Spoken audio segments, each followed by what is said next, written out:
my name is Miit. You can I'm the CEO of a natural products company based here in Zambia. A little bit of my personal background is I like to describe myself as like fourth generation Zambian, second generation American of Indian origin. I'd say like that's the best way to describe myself, right? And yes, I basically grew up between Zambia and the States.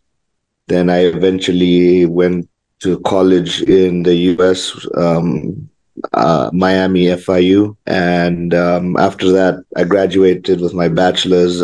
I moved back to Zambia to sort of start an export business that we can eventually like export product from grown in Zambia to American shelves. That's amazing. So And yeah, I was go just gonna ahead. say, I mean, you're a first, guest that's in Zambia, so I think that's really, really cool, first of all. And but I Yeah.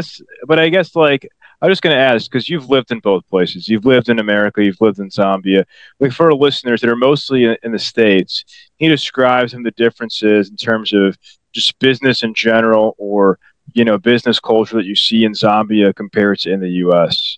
Business culture is obviously very different. US is it's the first world. Zambia is very in terms of tech and expertise it's pretty limited. Though the US is a very consumer based economy and we're a very producer based economy, where we mostly I want to say import 90% of our stuff, of our finished goods, but most of the raw materials come from Zambia. And in the US is predominantly like just consumer based economy. So that's the major difference. In terms of work wise, I love Zambia. I was born here. My family is from here. Yeah, I have a lot of family in the US as well. So I'm always in between now that I'm setting up like my company in the US and I'm distributing my brand there.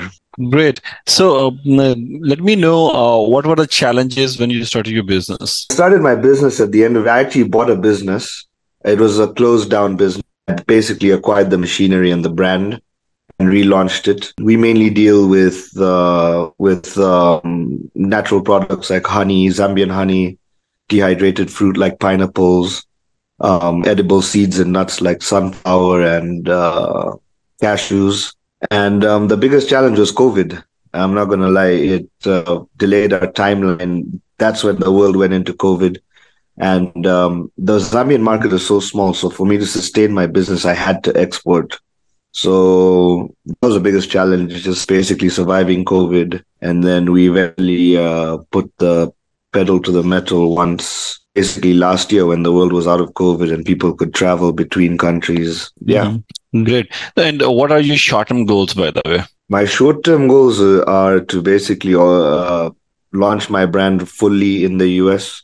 Currently, I air freight material between Zambia and the US, but it's not really cost-effective. I need to ship container loads. Get into retailers like Walmart. My Amazon account's almost open, and hopefully through that get into Whole Foods. And that's basically my short-term. Bring Zambian product to the US. How would you say that American consumers are reacting, or what's their take on when you're pitching products from Zambia? They react pretty well because it's basically our products are really unique in terms of like color, viscosity, density. It's really unique to our flora and in Zambia. And so it's something different at the right price point. Inflation in America is really high right now. So we're not working off like 100% margins. We're working off 20-30% margins, giving the farmers here in Zambia the best price for their raw material, value adding to it and distributing it. That's awesome. So you mentioned right now one of your top priorities is getting into Walmart and Whole Foods. Can you describe kind of what a typical day looks like for you running this company? Basically wake up, work out, then get ready for work, go through some emails. There's a huge time difference between Zambia and America, so I finish all my Zambian work first in the first half of the day. Basically meet all my local retailers. We have Walmart here.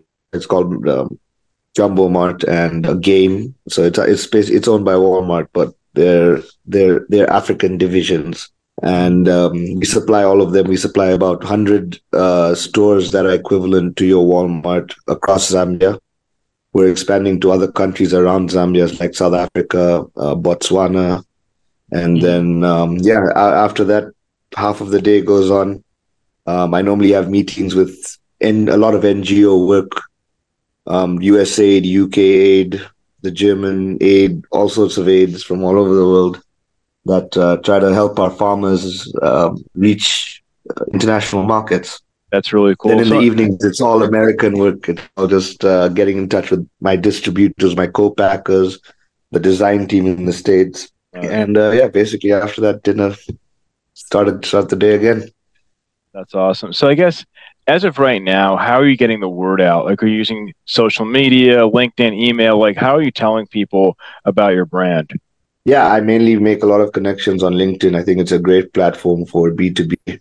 And social media, we have a huge social media presence, but it's only in Zambia. Now it'll be in like other countries we're distributing. The US, I'm yet to set it up. My main challenge is I need to get the stock there, package it, and then, start distributing it, even if it's to like specialty stores, which we do. I do supply specialty stores already on the East Coast via air freight. But yeah, our huge challenge in this part of the world is a lack of finance.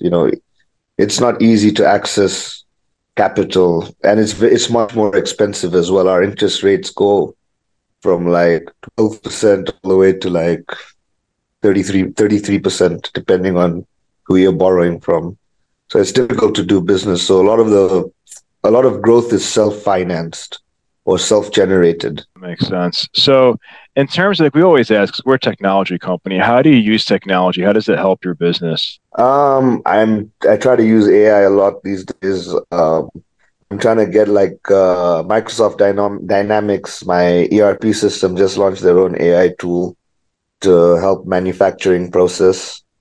I use tech to monitor my sustainability and conservation as well, in terms of our tree planting projects, our community projects, just to monitor it, record it. And so all that data is available. Great.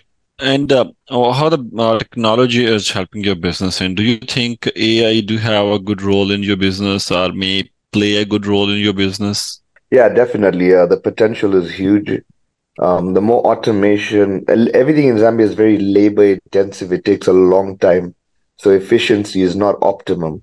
With the onset of technology, integrating my ERP to an AI system, to my point of sale systems, to my suppliers' ERPs, and having all that run seamlessly, ideal storage would be achievable in the not too distant future. I'm sure it's achievable now, actually, with the right investment. Okay, and what's the improvement you think could be in the tech to leverage your business? Anything, if anything is in your mind?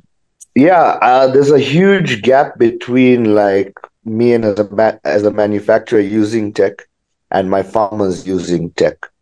I think tech can bridge the gap between the two levels, and it can help us grow as well.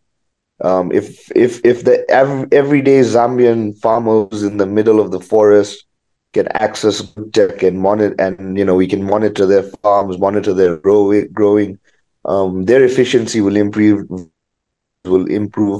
and it's one step closer to a better environment and a better,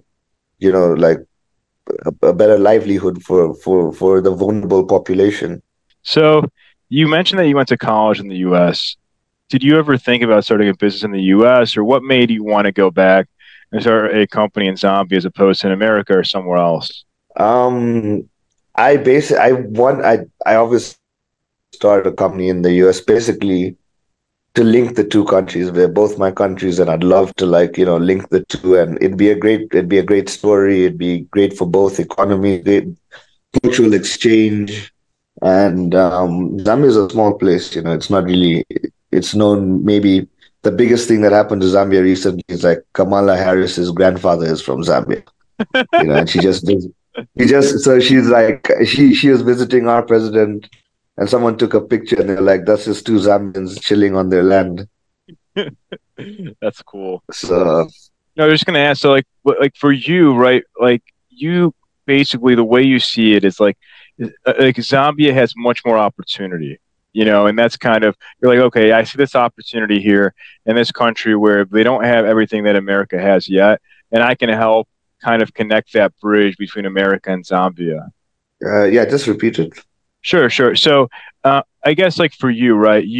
Went to college in the U.S. and you're like, okay, I see in Zambia they don't have everything that America has yet. You see the opportunity there, and that's kind of why you made that move. And you're like, okay, I can bridge that gap between America and Zambia, and bring Zambia, as you said, improve the lives of farmers or people, that are living there by creating more business for Zambia. Is that kind of your vision for your business? Yeah, definitely. I want to value add to Zambian product and distribute it in markets that where it's appreciated. Like I said, in Zambia, I sell maybe 2 tons of honey or 3 tons of honey in the whole market.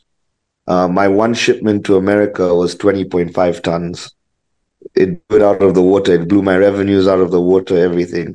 So, and also that I get to buy more produce, more farmers get involved.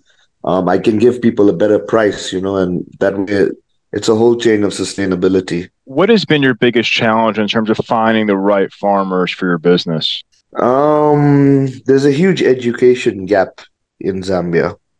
There's a huge education gap. There's language barriers, but farmers here are resilient. People here are looking for things to do, give themselves a livelihood. Otherwise, they're just sitting there in the middle of nowhere doing nothing all day. This way, they're protecting the environment. A tree with a beehive on it is a tree that's not going to get cut down for firewood. For sure. So, I guess if we were going to have this conversation again in 1 year from now, where do you see things going with your business? I hope that we have expanded it. They'll definitely go into multiple countries, border countries. Definitely, my base in the US should be open.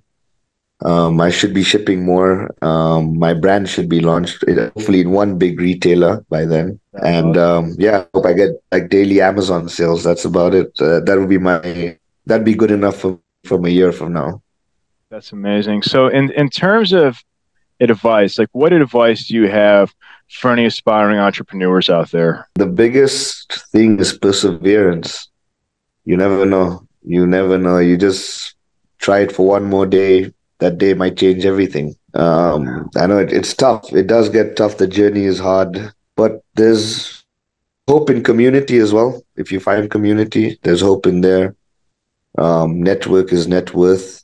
And yeah, just keep going. If one fails, there's got to be something else. And yeah, just don't give up. 100%. And that's really good advice. So if somebody wanted to find your brand and or to find you, could you give your website or how somebody could find you? Yeah, www.luanohoney.com is my website, Luano honey.com. We have Instagram, we have Facebook. Our Instagram is luano.honey. We're pretty popular in Zambia for our memes and honey-related content. Our marketing team goes pretty hard. Yeah, that's basically how you can find us. Hopefully you'll see us on Amazon soon. And also look out in your local retailers, Walmart, Sam's Club. We're talking to some distributors that could potentially put us in there pretty quick. Sounds great. Well, Miit, I'm wishing you the best of luck. And hopefully, as you said, like in a year from now, you'll be in Walmart, Whole Foods, Amazon in the US, and your business will expand exponentially. We're rooting for you. So thank you so much for your time. Thanks a lot, guys. Thanks, man. Bye-bye. Thanks. All right. Bye. Bye.